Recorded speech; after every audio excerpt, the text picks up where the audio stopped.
Let's talk screen printing. So I started my company, Mac Coffee, with screen printing. And when I started, I really didn't have any idea except for screen printing. Now, what is screen printing? You take a ink, you squeeze it, and then you do bulk orders. Now the problem with screen printing is you have to do a minimum of, let's say, 30 to 20 to make sense, right?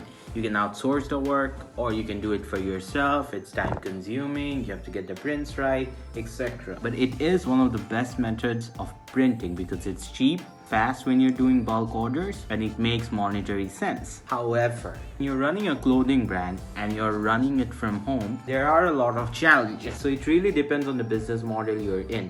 If you're doing custom t-shirts and custom hoodies, screen prints isn't the right choice for you because doing one screen print wouldn't really make sense. Here's why I stopped. Number one, when I started selling bulk, I realized I used to make about 80 to 100 per design. And I would do 3 designs and then one would fail.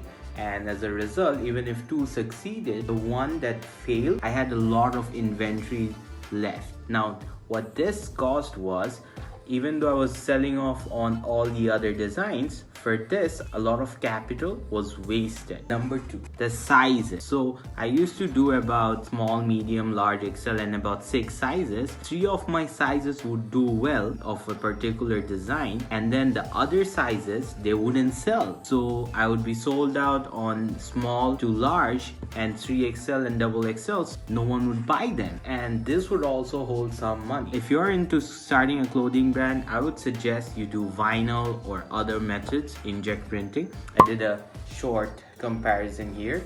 I only do screen prints for designs that I know will work, such as this. I sold about 300 t-shirts. I made a lot of money. So I do screen print for this design, whereas the new ones, I do vinyl. So if you've liked this video, make sure you subscribe to the YouTube channel. And also, I will be doing a giveaway soon, so make sure you stay tuned.